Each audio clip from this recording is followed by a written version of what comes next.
There's an old truth many only grasp after experiencing it. The scariest part isn't the fall itself. The most terrifying aspect is the overwhelming emptiness that settles in once you've finally landed. You've just passed through the crucible of what's often called ego death.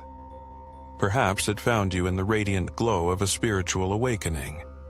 Or maybe it struck like an avalanche during a crushing crisis, a painful breakup, a profound psychedelic journey, or a grueling, multi-year internal battle that finally erupted. However it happened, you felt it to your core. Your former self, the identity you clung to so desperately, crumbled to dust. It's gone. Not a trace remains. And for a brief, blissful moment, it was utterly peaceful, even incredibly liberating. But now, you find yourself trapped in this deafening silence. There are no more goals, no old ambitions, no clear self worth fighting for.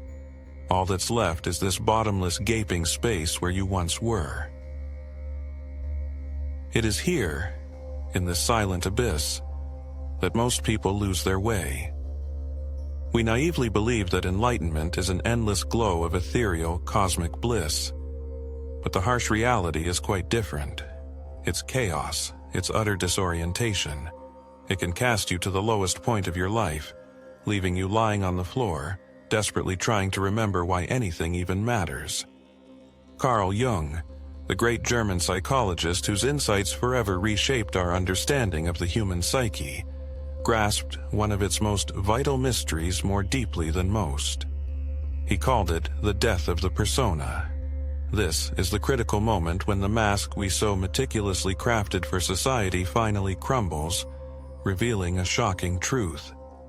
How much of our lives was dictated not by us, but by deeply ingrained fear, imposed conditions, an insatiable ego, and a desperate craving for approval. But Jung believed this crushing collapse was not an end, but a dazzling beginning. It's the birth of something incomparably more authentic and alive than our persona could ever be. But how do we make this transition? How do we emerge from the devastating void after the ego's demise and move towards inspired, meaningful action? How do we truly rebuild without merely pretending again, without donning a new mask? These are the profound questions we are about to explore. And believe me, this isn't about transforming into a soulless productivity machine. We're talking about something far deeper and more resonant. How to awaken soul-level motivation, one that doesn't depend on external validation or an imposed identity, but is rooted in pure, unwavering truth. Fortunately, Carl Jung left us incredibly powerful keys to this path. So, stay with us until the very end, because we're about to revolutionize your understanding of motivation, true purpose, and the healing that comes after ego death. And we promise, you will emerge with an entirely new foundation for moving forward. This is not a step back to your old self, but a powerful leap towards the true version of yourself that has been hidden deep beneath it all this time. So, imagine the landscape after ego death. Most people find themselves in a void. This isn't oppressive depression or indifferent apathy. Rather, it's a strange, disorienting feeling that nothing resonates, nothing truly engages you anymore. What you once pursued with such fervor, success, popularity, the burning desire to be someone, suddenly seems illusory, unreal. Goals that once appeared so significant now feel like empty shells. Affirmations that once filled you with hope now ring hollow. Vision boards, once gleaming with dreams, now gather dust, forgotten. You desperately lack motivation. But even more unsettling, you lack the self for whom it would be worth being motivated. The great Carl Jung asserted that it is at this critical juncture that we stand at a crossroads. Either we shrink back, panicking, returning to an old, familiar but now lifeless identity, Or we become paralyzed, attaching ourselves to superficial, meaningless goals. Or, finally, we begin the process of what he called individuation. This is a slow, at times excruciatingly painful, journey of integrating the unconscious, a path to discovering your self, with a capital S, and building a life that doesn't stem from the dictates of the ego, but rather harmonizes with the deepest calls of your soul. Jung wrote, "In each of us there is another whom we do not know. He speaks to us in dreams and tells us how differently he sees us from how we see ourselves. This is the beginning of your new direction. It is born not from an act of will, but from deep, attentive listening." Let's be realistic. This transitional period is a true labyrinth. You're not idle. You're recalibrating your inner compass. You're beginning to realize how much of your life has been dedicated merely to survival, rather than to authentic, sovereign being. If you currently find yourself suspended in this weightless space, where old ambitions no longer ignite a fire, and everything urgent has suddenly lost its grip, don't panic. You are not lost. You are undergoing a profound transformation. Carl Jung firmly believed, the unconscious will never abandon you. It will whisper messages, send symbols and dreams, arrange synchronicities, subtle impulses, all to gently guide you toward your next inevitable chapter. But for this to happen, you must remain open. A new self cannot be forged by force, but it will surely grow. So, you've reached this great void, the state following ego death, where you drift in a strange, liminal space. Old motivations have ceased to function, and new ones haven't yet dared to emerge. Let's be honest. This period is surprisingly, agonizingly draining. You might be doing almost nothing, yet feel utterly depleted. Your heart yearns for movement, creativity, to build something meaningful, but your body and mind seem frozen, refusing to synchronize. Everything around you feels slowed down, incredibly heavy, devoid of all meaning. Now, imagine a paradox that might revolutionize your understanding. What if what keeps you in this sticky, stuck state isn't the emotion itself, but your desperate resistance to it? Sounds strange, doesn't it? But consider this. Every time you feel exhausted and immediately start to berate yourself for it, you're not allowing yourself to rest. No, you're entering into a brutal internal struggle. You're burning precious mental energy trying to force yourself into a different state than the one you're actually in. And it is this resistance, this exhausting internal argument, that drains you to the core. Not the fatigue itself, but the relentless battle against it. The great Carl Jung was acutely aware of this subtle yet powerful dynamic. He said, "What you resist not only persists, but will grow in size." This isn't just a beautiful metaphor.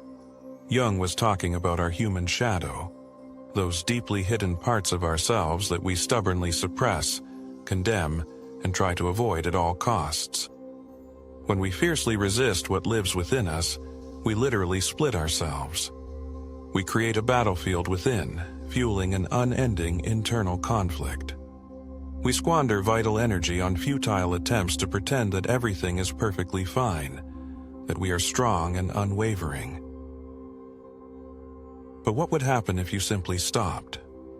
What would happen if you allowed yourself to sink completely into the exhaustion, simply surrendering to it without a fight? What would happen if, instead of feeling burning shame for your lack of motivation, you just sat with it, breathed it in, breathed it out, and listened to it? And then you would begin to feel what lies deep beneath it.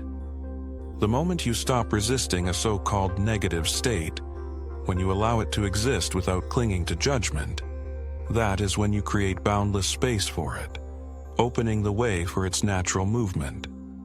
And then, in this newfound freedom, everything begins to transform. Imagine a typical morning. You're lying in your warm bed, but instead of comfort, there's a heavy emptiness. Nothing beckons, nothing calls, nothing promises joy. And then, as if on schedule, your inner voice awakens, a relentless critic. It hisses, "You're just wasting time. Can't you get it together? Get up and do something useful. What's wrong with you?" But what if instead of the usual descent into shame and self-reproach, you consciously choose a different path? What if you say to yourself, perhaps even in a whisper, "Yes, I feel lazy right now, and that's perfectly normal. I'm allowing myself to feel it fully, without trying to escape, without fighting it." Try it. You'll feel your shoulders drop, the tension leave your muscles, your body gradually relax. Your mind, previously squeezed in a vice, seems to exhale, softening and finding peace. And then, perhaps not immediately, but in 10 minutes, or maybe an hour, you'll feel something subtle. A small timid spark, like the first ray of dawn, will flicker in your consciousness. A curious thought, a quiet but persistent desire, to move, to create something, to go for a walk. This won't be an externally imposed, forced motivation, but an authentic, organic impulse, born from within. Because at the heart of it all lies a profound truth. From the perspective of true awareness, emotions are neither good nor bad. They are pure energy, living, pulsating energy that merely awaits its moment to manifest, express itself, and complete its natural, continuous cycle. Sadness is not a weakness. It's a deep process where your body processes grief, loss, or a desperate need for release. Anger is not evil. It's often an unspoken truth, fiercely trying to protect your boundaries. And fear is your ancient nervous system, striving with all its might to keep you safe. Its methods may be outdated, but its intention remains pure. Children know this intuitively. Just observe them. When they're sad, they cry loudly and unrestrainedly. Then, as if by magic, they finish. When they're angry, they shout it out at the top of their lungs, and 5 minutes later, they're playing again, as if nothing happened. This happens because they have no preconceived notions about their emotions. They don't judge them, they don't analyze them, they simply feel them, living them fully, until we teach them otherwise. We teach them that good boys don't cry, that anger is bad. We command, calm down, be strong, don't be lazy. And slowly, imperceptibly, they begin to suppress. This suppression creates the shadow, the unconscious part of our psyche that Carl Jung studied his entire life. It is brimming with every emotion, every impulse, every truth, and every desire that we have ever condemned or rejected. And it is in this shadow that your true power resides. Your creativity, your passion, your courage, your sincerity, all are buried beneath layers of endless shoulds and shouldn'ts. So, if you are bogged down in apathy, feeling oppressive fatigue, if gloom has gripped your thoughts and inspiration seems like a mirage, know this. It's not a problem, it's a gift. It's not your weakness, it's your fuel. You don't need to fight it, you don't need to fix it. You just need to allow yourself to feel. And the very moment you embrace these sensations, they will begin to transform, revealing their hidden power. And here lies something astonishingly powerful. A simple play with paradox can ignite the spark of true creativity within you. Open your mind to this idea. What if my laziness is my muse? What if you dared to write a poem titled Ode to Laziness, Nourishing the Soul, or an essay exploring the productive power of doing nothing? What if your deep sadness becomes not a stream of tears, but life-giving water capable of softening the hardest stone? What if your piercing fear transforms into a source of inspiration for a gripping story titled The Brave Coward, A Path to Courage? Just imagine the depth and artistic power hidden in this reframe. Your mind craves unexpected twists. It thrives on contradictions. It adores what doesn't fit into conventional frameworks, because that's where living tension pulsates. And from this boiling energy, from this creative dissonance, entirely new meaning is born. The moment you dare to rename your feelings, your imagination ignites with a bright flame. It stops running from emotions as if they were an enemy and begins to dance gracefully with them. This is creativity in its purest, most primordial essence. It's not a glossy, sanitized social media version, but raw, authentic, flowing directly from the heart and soul. According to Jung, when the mind falls silent, it is the unconscious that steps onto the stage, offering us its symbols, its unique language and metaphors. It strives to help us express what the rational mind, bound by logic, simply cannot comprehend. Therefore, the next time you are overwhelmed by vague anxiety, when you feel lost or out of sorts, do not resist. Do not try to silence that inner call. Instead, write, draw, speak. Allow this paradox to unfold in all its power, to become your catharsis. Your resistance is not an enemy dragging you down. It is your unrevealed artist awaiting its hour. And believe me, it is your shadow that holds the brush, ready to create. By now, you may have grasped something profound that eludes most people. The true path forward, after the ego loosens its grip, is not a path of intensified, desperate striving. It is a path of deepest listening, internal, silent, yet all-encompassing. This leads us to one of Carl Jung's most powerful, yet most misunderstood concepts: the self. It is not your job title, not your carefully curated social media biography, and not even your psychological type. The Jungian self, capitalized, is the totality of your being, without remainder. It's not just an abstract concept, it is the original blueprint of your soul, embedded within you from birth. It embraces everything, your consciousness and your shadow, your deepest wounds and your boundless potential. It's not just who you are. Today, in this moment. It is who you were, always meant to be, who you were always destined to become. Your true essence, what we call the self, strives to guide you. It yearns for growth, development, full expression and creation, using you as its channel. It tirelessly sends you its messages. These can be dreams filled with hidden clues, incredible synchronicities that give you goosebumps, sudden, inexplicable urges to write something, to go somewhere, or to call someone. Or it's simply feelings that defy logic, but somehow feel utterly true, deep within. But how often do we miss these subtle signals? We are taught to believe only in logic, to value only action, and to chase tangible results. However, motivation stemming from the self is entirely different. It doesn't push. It arises from a deep resonance, from a quiet but distinct sense of authenticity, even if the outside world barely hears it. It's following a gentle, almost whispered invitation, not a deafening demand. And here's the catch. There's a deep reason why this path is so difficult. Why most of us instinctively avoid confronting our shadow, what is hidden within. It's not about weakness.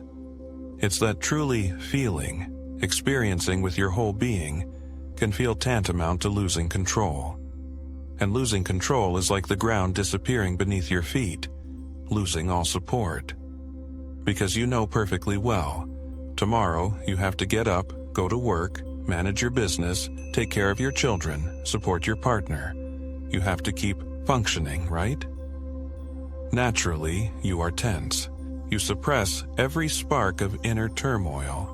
You put on the armor of logic, routine, and a forced smile, because you are paralyzed by fear.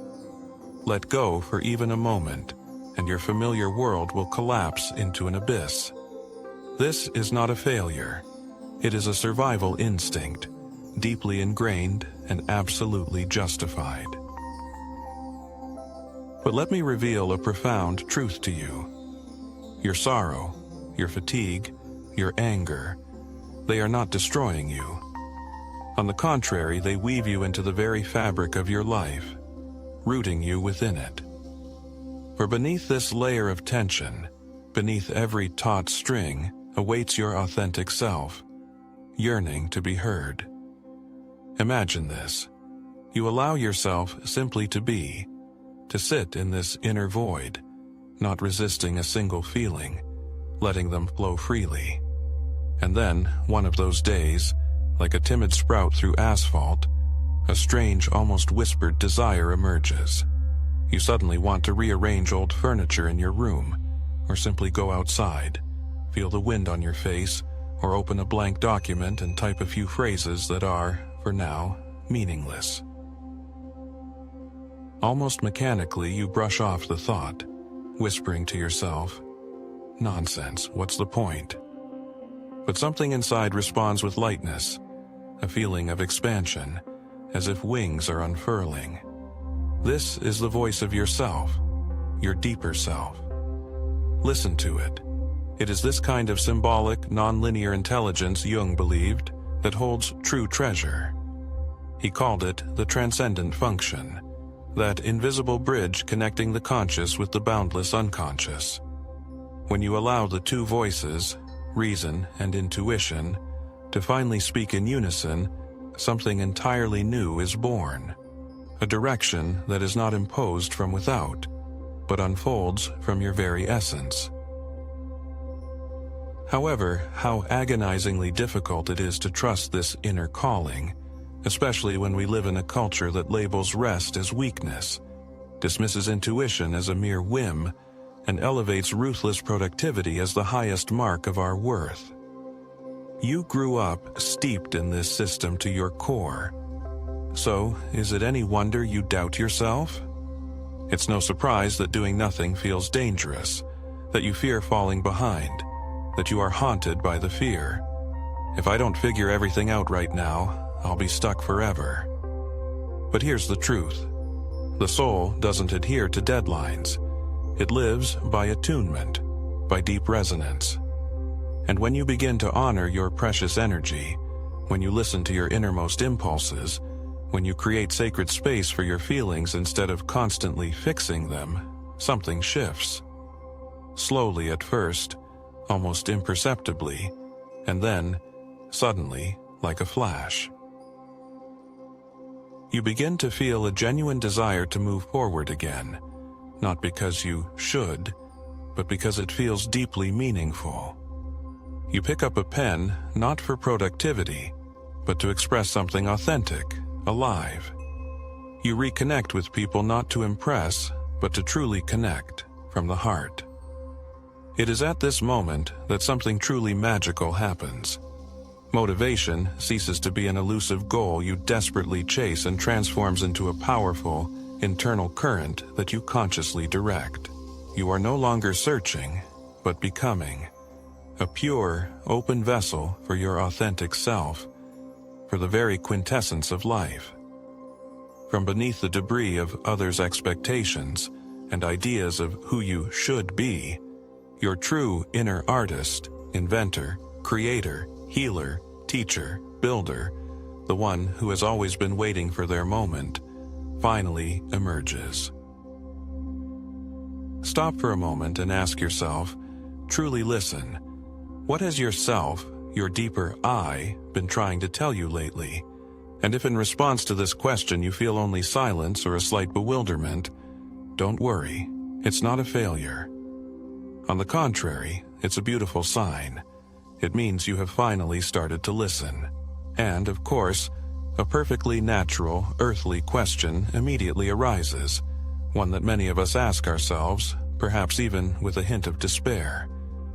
Okay, but what am I supposed to do with all this? Life doesn't pause, bills don't disappear, and the world doesn't stand still waiting for you to experience your spiritual death and awaken to your true self. And it is here, perhaps, that we close a crucial loop.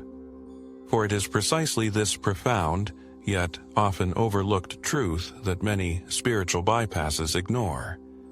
You still have an ego, and that is perfectly normal. Moreover, it is necessary. The great Carl Jung never claimed that the ego was your enemy to be destroyed or suppressed. On the contrary, he deeply believed, our true goal is not to kill the ego, but to integrate it, to harmoniously bring it into alignment with yourself, to make it a loyal ally, not an adversary. Your ego is not an adversary. It is your personal navigator, your direct interface in the boundless landscape of the world. It helps you make decisions, set vital boundaries, and protect yourself when circumstances demand it. The problem arises only when this necessary tool begins to believe it is the whole story, when it severs its connection to the deepest source within you, your true, profound essence. The true path, therefore, is not a sharp choice between soul and structure. No, it consists of creating a beautiful synergy, allowing your carefully constructed structure to become a devoted vessel, a loyal servant to the boundless wisdom of your soul. It is at this moment that motivation transforms, shedding its old skin to reveal an entirely new, vibrant hue. You no longer merely strive for accomplishments, nor do you build frantically, driven by a nagging fear of falling behind. Instead, you create because an irresistible desire pulsates within you, a story yearning to be told, a gift desperately seeking to be shared, something profound that has lived inside you, patiently awaiting its moment, its space to bloom. So, yes, start with a whisper, with the smallest step. Infuse your daily routines with the breath of your soul. Allow your work to find its natural rhythm, a graceful dance, not a hurried march. Let your creativity unfold in gentle, organic cycles, like the changing seasons. Care for your body not as a mere machine for productivity, but as a cherished sanctuary out of genuine love and respect. Carve out islands of grace in your busy calendar. Let your mornings be gentle and soft, if that is what your soul needs. And above all, let your evenings become sacred rituals of rest and reflection. And when that familiar resistance inevitably rises again, and it will rise, do not fight it. Instead, gently lean in and ask, "What are you trying to tell me?" For now, your inner hearing is attuned. You possess the wisdom to truly hear its answer. You have finally met that deep part of yourself that doesn't need to hustle or prove its worth to simply be. You've begun to realize that sadness, inertia, even piercing fear, these are not formidable obstacles in your way. Oh no, they are far more valuable. They are vital messengers. Within their embrace lie the keys to your next inspired verse, your breakthrough idea, your true, unfolding direction. This, in essence, is the liberating gift of ego death. It ruthlessly strips away every layer of falsehood, every mask, so that your authentic, unadulterated truth can finally find its voice and ring out.